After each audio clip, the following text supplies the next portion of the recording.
Huwag kang sasakay diyang mag-isa. Payo ng pinsan kong si Candy sa akin habang pinanonood namin ang mga taong sumasakay sa Ferris wheel at merry-go-round. Piyesta noon sa kanilang bayan at may peryahan bukas tuwing gabi. Nagkaayaan ang mga lalaking pinsan namin at nakisari lang kaming dalawa na babae.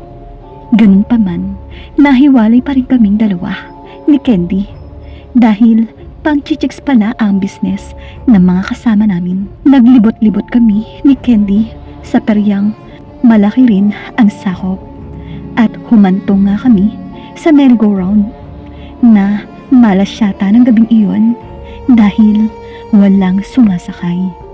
Maraming tao sa perya.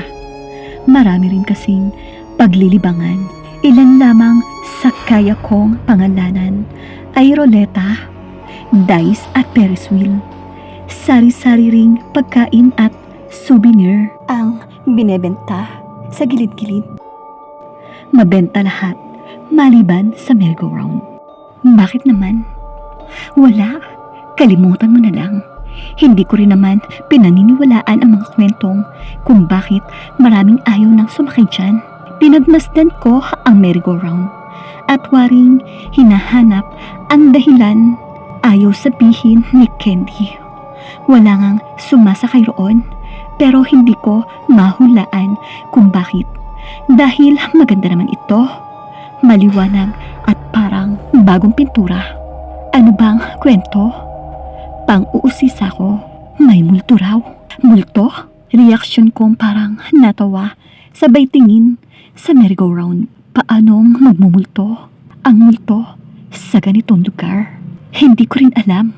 Pero may nagsabing kapag sumakay ka raw, may makikita ka rin mga sumasakay na multo. Nakatatawa naman yun. Kantsaw ko. Subukan kaya natin para mapatunayan natin na hindi totoo. Ayaw ko. O, ano? Takot ka? Hindi para multo lang. May kaba kaming nagtungo ni Candy sa lalaking bantay ng gate ng merry-go-round. Magkano ang sakay? Tanong ni Candy sa naka-uniformeng lalaki. Itinuro ng lalaki ang karatula na nasa mesang nakasulat doon ang presyo. Ako na, sabi ni Candy nang kunin ko ang aking pitaka. Ililibre kita dito, ilibre mo naman ako mamaya sa pagkain. Na tawa ako. Nang makabayad kami ay binuksan ng lalaki ang gate at inihinto ang pag-ikot ng merry-go-round para makasakay kami. Huwag tayong maghihiwalay. Hindi ko nakikimkim ang aking takot. Hindi magpapakita sa atin kung dalawa tayo. Tanggi ni Candy. Mauuna na lang ako sa likod na nakita. Sumang-ayon ako. Magkasunod na kabayo ang sinakyan namin. Nang makaupo na kami na maayos ay pinaandar na ng lalaki ang makina.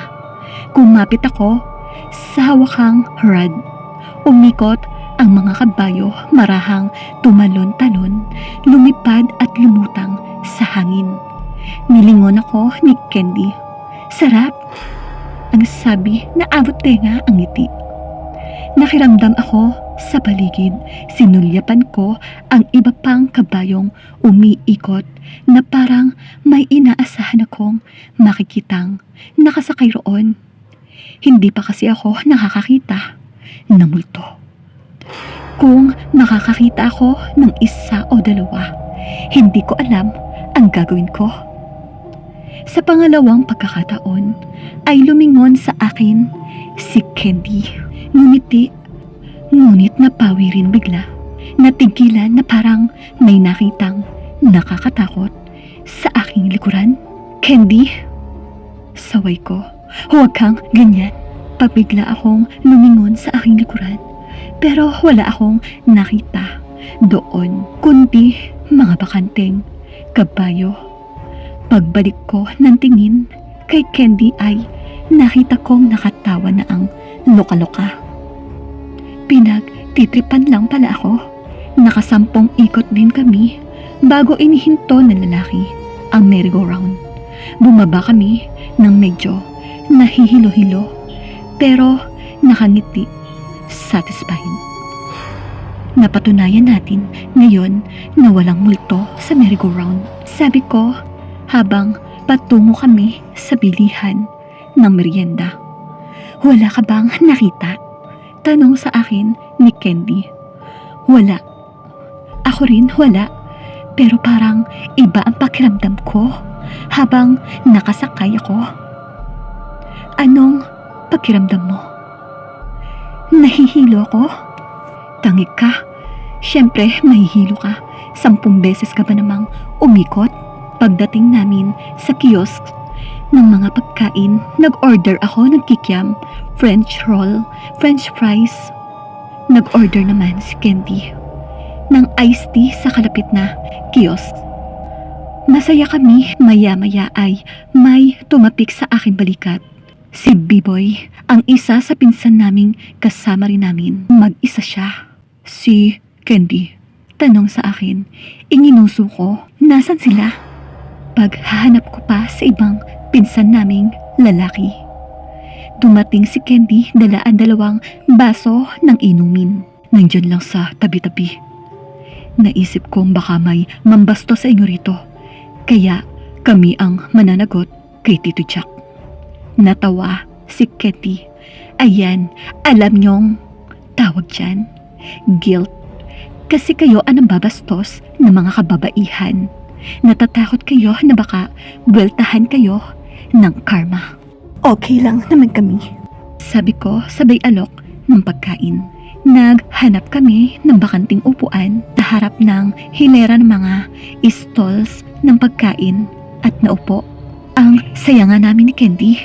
Kwento ko, sumakay kami sa merry-go-round. Tiningnan kami ni B-Boy. Ako at si Candy, para bang nagbibiro kami. Sana may roller coaster din dito, no? Sabi ni Candy, sabay sip-sip ng iced tea. Nagbibiro ba kayo? Naisa tinig ni B-Boy ang nabasa kong reaksyon niya kanina nang nagkwento ako. Nagbibiro saan? Halos nagkasabay kami ni Candy sa pagtatanong sa merry-go-round. Hindi. Bakit ayaw mo maniwala? Nakaya naming sumakay doon. Nahilo-hilo nga kami pareho. Pero at least, napatunayan naming walang multo. Kayo ang nagkwento sa akin nun, di ba? Napasinghap si B-Boy sa hangin at parang gustong sumigaw. Na ewan, mga gaga kayo, walang merry-go-round dito ngayon.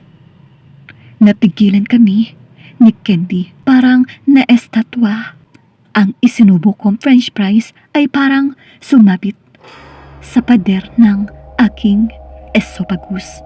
Tinanggal na raw iyon dahil hindi na kumikita. Dahil sa mga multo-multo niyan. Nilukuban ako ng lamig at kilabot sa buong katawan. Hindi namin natapos ang aming merienda.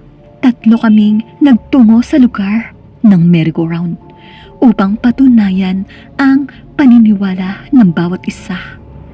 Nanginginig ang tuhod ko sa takot at habang papalapit kami sa alam naming kinatitirikan na merry-go-round ay kumapit ako sa bisig ni B-Boy. Oh my God! Bulalas ni Candy pagsapit namin sa lugar. Tulala kami sa aming nakita. Bakante ang bahaging iyon ng perya. Walang merry-go-round? Wala ang merry-go-round na sinakyan namin ni Candy. Ilang minuto lang ang nakaraan.